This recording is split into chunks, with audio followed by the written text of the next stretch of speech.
Okay, so Shmuel Beit, chapter 15. Shmuel Bet, chapter 15.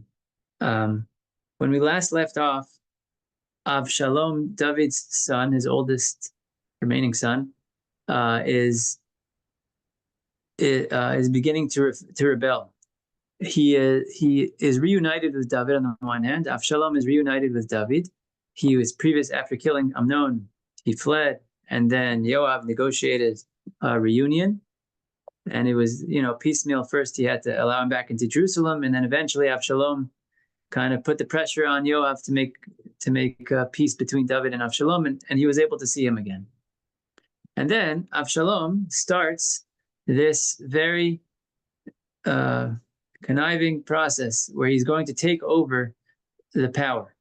David is officially the king, and the question is going to be, who is going to be the heir? He's got several sons, and Avshalom knew that Shlomo, Solomon, was promised to be the heir to the throne, but he wanted to put a stop to that. So as we saw last time, the way Avshalom started was he would intercept the people who were on the way to go to the courts of David. Avshalom would intercept, and he would say to them, here, tell me your case. And he would tell them they have a good case, and this king is not going to understand where you're coming from. He doesn't have a good head for this. And he was slowly trying to pull support away from David. And then he says to David, I have to pay off my vow to God. I made a vow that after he returns me to Jerusalem, I'll go bring sacrifices in Hebron. So do you mind if I go, Abba? He says, yeah. Would you mind writing me a note to allow two people to come with me, like to encourage people to go with Avshalom? Avshalom asked for a letter from the king to encourage two guests to accompany him. And so David writes that letter, and the Talmud says that Avshalom used that to gather many, many supporters, 200 supporters. He would show two people at a time. Hey, look, the king says you should come with me to Hebron to celebrate. And the two people would join him. And then he would show the same letter to another two people. Hey, the king says you should come. And so he did this to 100 pairs and ends up with an entourage of 200 people, which the pasuk describes as who are going, 200 people who are going in their innocence, unaware really of what Avshalom is doing. What Avshalom is trying to do is to give the appearance that he has a big following and a lot of supporters for him being the king. Because the next part of his plan is he sends out meraglim, people who are undercover, to all parts of Israel. And he tells them, and here's where we're going to pick up, in chapter 15, verse number 10, Vaishlach Avshalom meraglim bechol shiftei Yisrael lemor. He tells them, Kishema'achem kol hashofar. When you hear the shofar blast, that's your signal. V'amartem, you should say, Malach Avshalom bechevron. You should say that Avshalom has taken the mantle, he's taken the leadership in Hebron. He's become king in Hebron. Okay, so he is devising a plan here to make it seem like he just got the popular vote. He planted a few guys with shofros. When you hear the shofar blowing, you should start announcing to everybody, yeah, Avshalom became the king. So the innocent people down in Beersheba and up in the north, they'll say, oh, okay, I guess there's a transition happening. After all, David is old. He's already 35 years into his reign. David's, he's getting old. So probably this is the next son.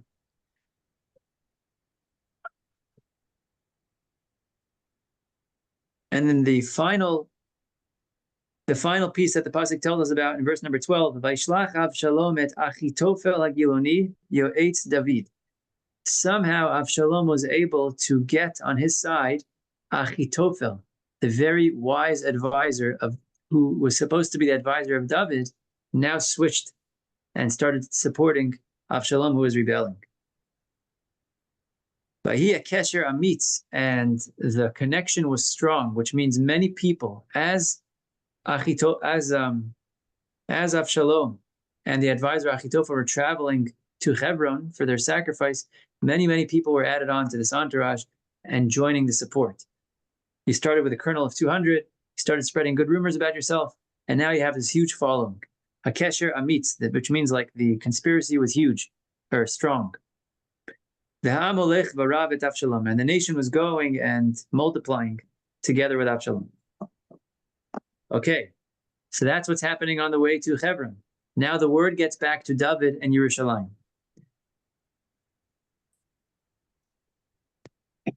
What we're about to see is remarkable.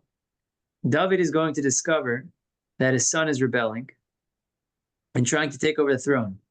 The response of David is nothing but humility and nobility. You could see here the pure heart of David Melech, accepting the decrees of Hashem without any qualms. So here comes David. This is verse number 13. And the reporter came to David saying, people are supporting your son Avshalom. People are following after him. Now David knows, I didn't ask for that.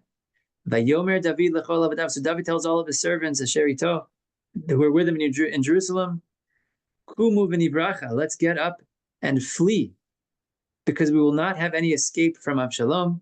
Let's hurry up. Maharul alechet. Pen yimeher v'hisiganu. He's going to reach us, and Avshalom is going to pour upon us the evil, and he's going to strike Yerushalayim with the sword. Meaning, David hears Avshalom is making himself the king, and he says, let's run. He calls his supporters, he says, let's get out of here. Why? Because I don't want there to be a physical battle in Yerushalayim. If you stop and think, this is really, really tremendous. David Melech is, after all, the king. And as we're about to see, he does have many supporters and people who love him and will give their lives for him. He could very easily fortify the city and fight back. Avshalom is his son. Yes, he has a lot of supporters, but David could fight back. Defend your throne. What are you doing? Why is David deciding to run away? Maybe I'll ask you the question. David, when faced with the news that Avshalom is trying to take over, rather than fighting back and squashing the rebellion, he decides to flee, to run away. Why do you think that he's choosing this course of action? Any thoughts? Maybe he didn't want to kill his son. Good, very good. This is personal. It's not just a random stranger who's trying to take over. This is his own son. So even though the son is misbehaving, you'd have to fight against your own son. That's something David wasn't willing to do. Very good. Excellent. Or didn't want any battles in Jerusalem? Very nice. From the verse, he emphasizes the fact that that there's going to be the striking of the city. He didn't want any battles in Jerusalem. He didn't want a civil war to erupt, specifically in Yerushalayim. That's another element. Very good. He wanted to protect the city of peace. The Mefarshim point out an additional factor here, in addition to what you both mentioned, is David knows, he heard the words of the prophet. After he had sinned with Bathsheba and Uriah Hittite, Hashem says, I'm going to punish you. So for all David knows, what that means is, I've lost the throne. Maybe my time has come and I'm being now deposed, and this is what Hashem wants. Why should I fight the decree of God? Hashem told me I'm going to have trouble in my home and there's going to be a sword passing through. Maybe this is it. And this is a result of his sin. And David is therefore accepting upon himself the decree of Hashem because he sees this as a consequence of his actions rather than just a random rebellion. Yeah. That's another point. Okay. So David flees. He doesn't want to be stuck in the city and inside a civil war. He says, let's just get out of here. Whatever you say, we will do. The servants of David say to him, anything you choose, we're after you. Meaning the people who stayed supporting David were extremely loyal. Extremely loyal. So they all, this is an interesting verse. It says that the king and all of his household went out. Beraglav means by his feet. That could either mean they were next to him. That's an expression. By your feet means the people next to you. But it could also literally mean they went by foot. Rather than taking horses or donkeys or something to travel on, they traveled by foot because they didn't want to attract attention. He was so scared for his life, they just had to sneak out of the city like a bunch of peasants or strangers. Vayazov hamelech et eser nashim pilakshim lishmor habayit. And the king left behind 10 wives, concubines, to guard the house. So like he didn't totally abandon his property and family in Yerushalayim. He took many of his supporters and he left. And he just left a couple of the wives behind, 10 wives he left behind to take care of the house.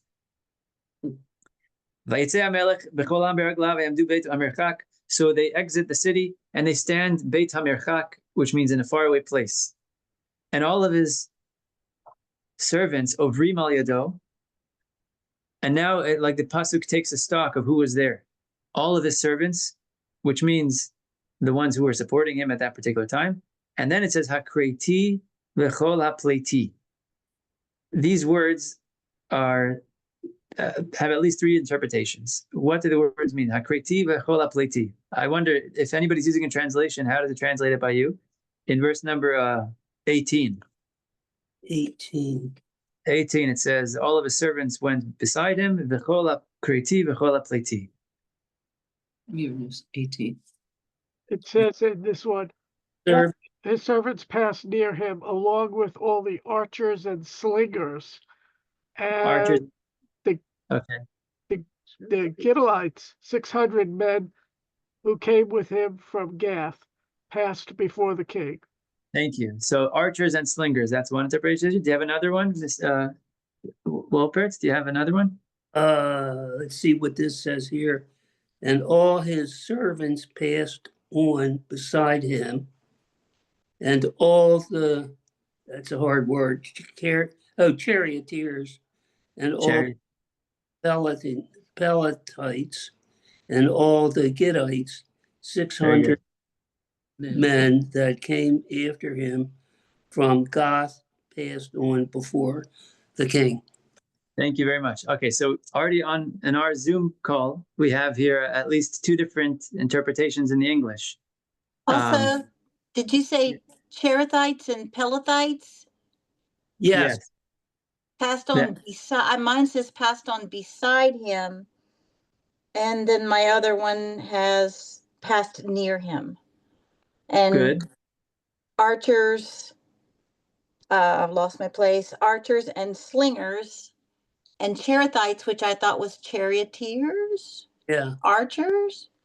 So the Karatites and Paleotites here would, it's either, I think it's a proper noun. The Karatite family, the Karati family, and the Peleti family. This one interpretation is like the Wilperts, and it sounds like Mrs. Johnson sounds like you have both in yours.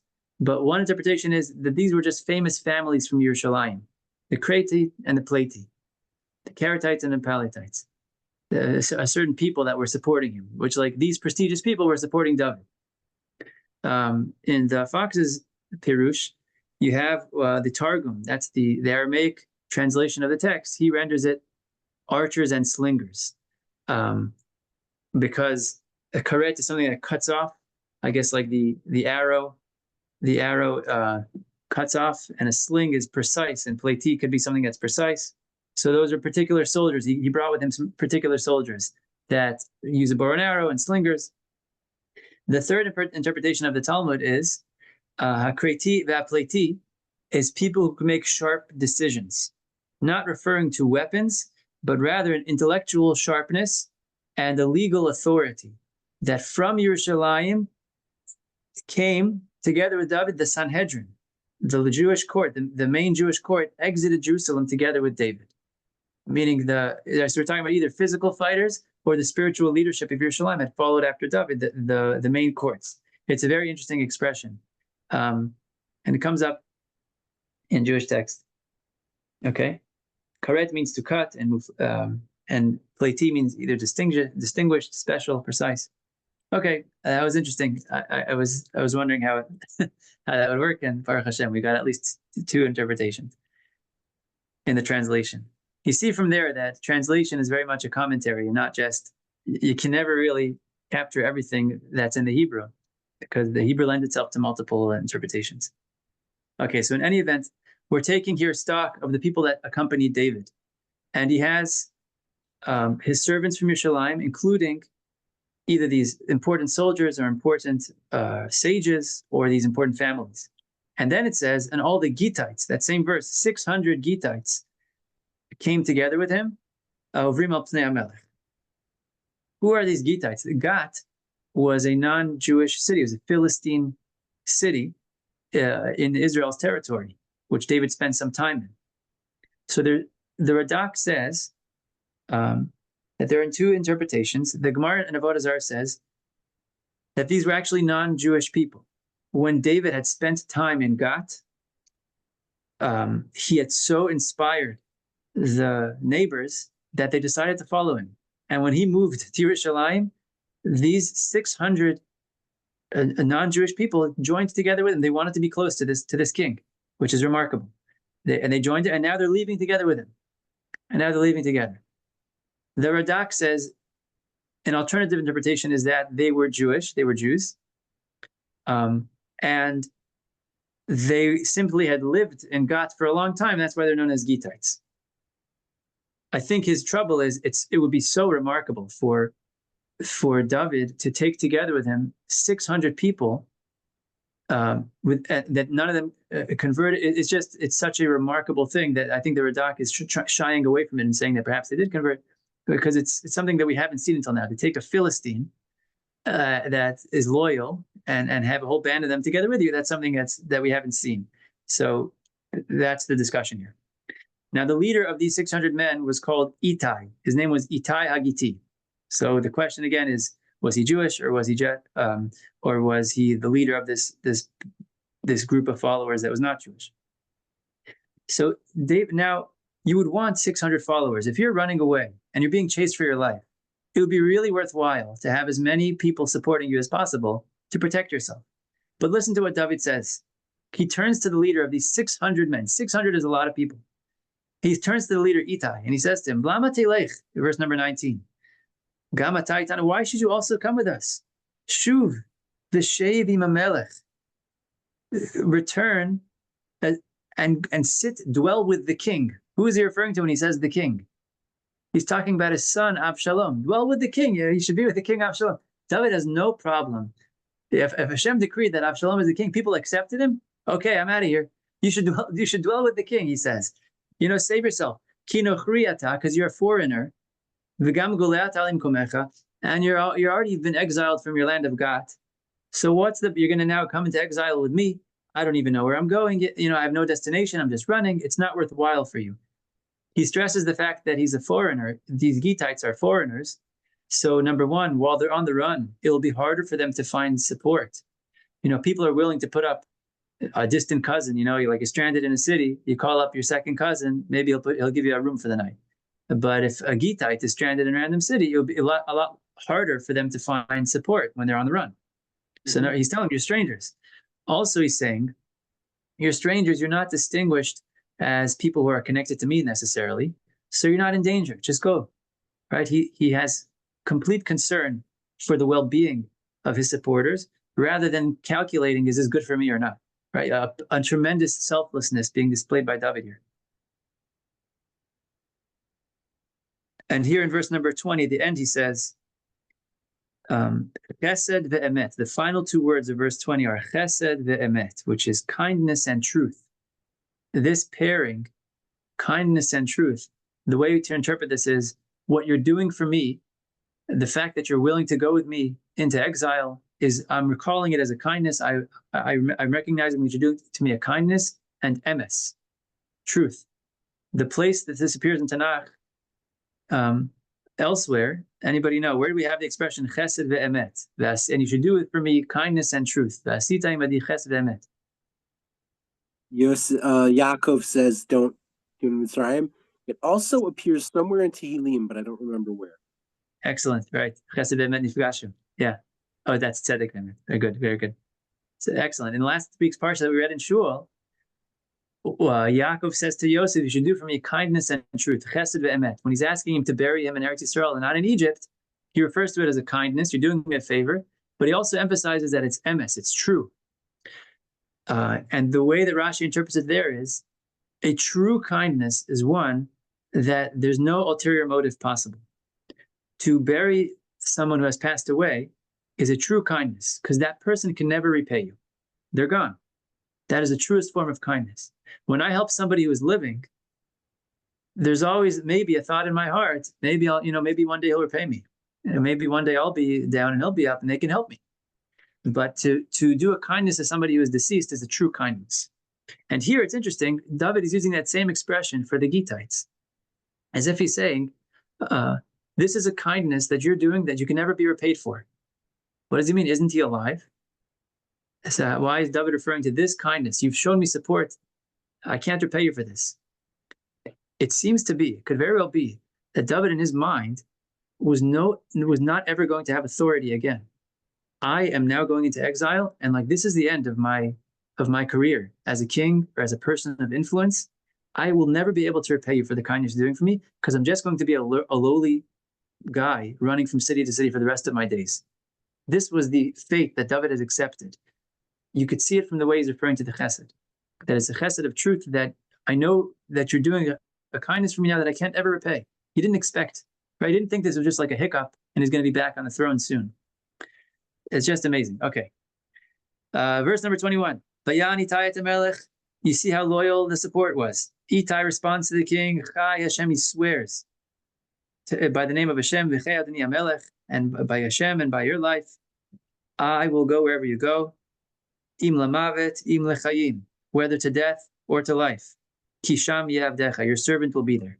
A tremendous pledge of allegiance. Life or death, I'm with you, David.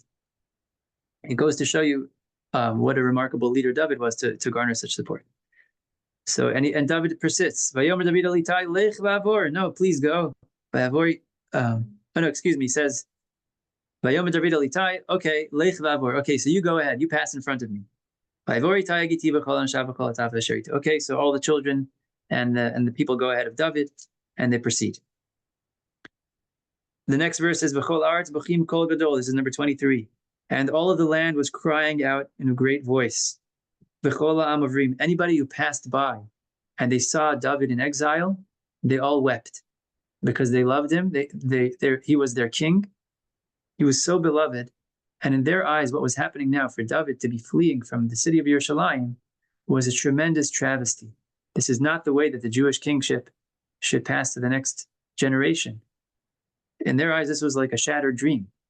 The king of David is supposed to come. He's supposed to lead to the building of a temple. And now he's exiled. Everybody was weeping a great cry because of their love for David, but also because of what this represented. Perhaps like a broken system, a broken monarchy. Okay, the king was passing in the river, the Kidron Valley, and everyone's passing up Nederech et Hamizbar. And now the pasuk tells us that together with him, David had a group of Kohanim and Leviim.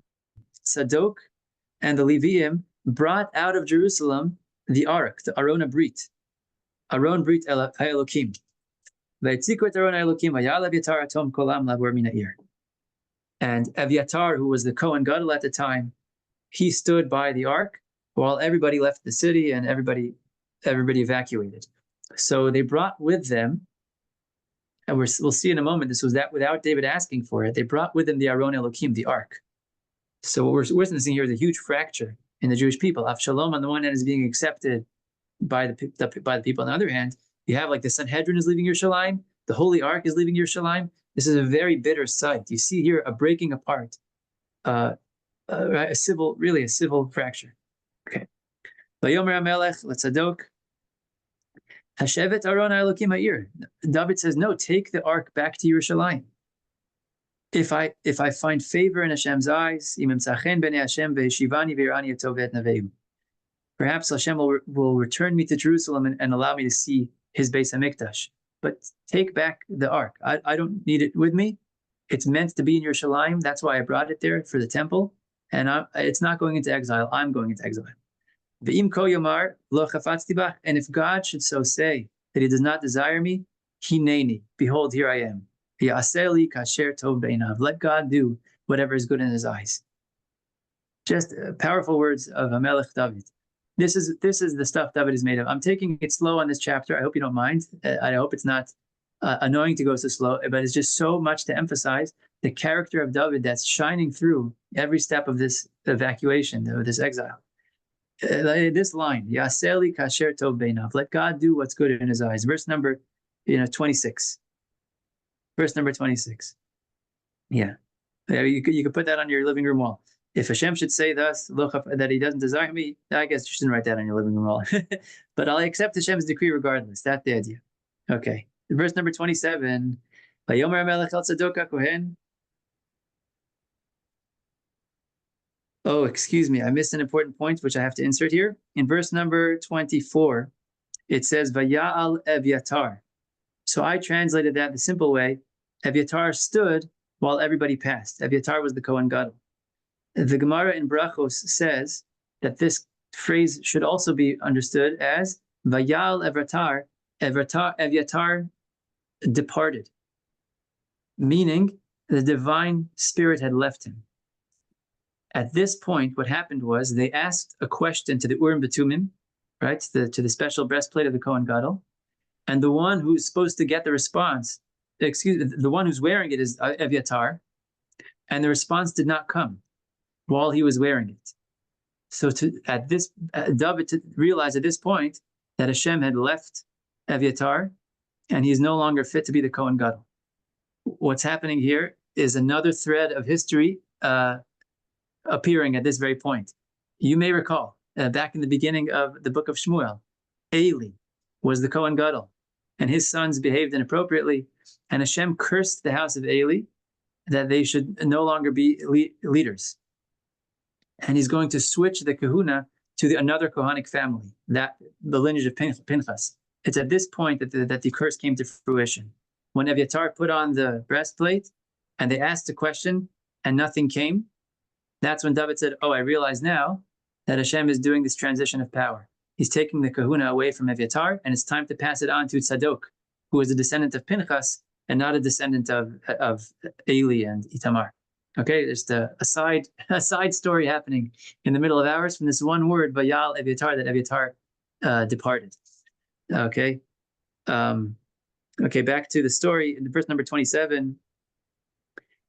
The king says to Tzadok HaKohen, Haro'e ata, shuva ha'ir b'shalom. Haro'e ata, do you see, do you agree with my plan? You should go to Yerushalayim and take your son Achimatz and Yehonatan, the son of Evyatar, Shnei b'nei mitchem. David insists that Tzadok HaKohen and two young boys, his Tzadok's son and Evyatar's son, David insists that they return to Yerushalayim. This is actually a strategic thing. He needs a man on the inside.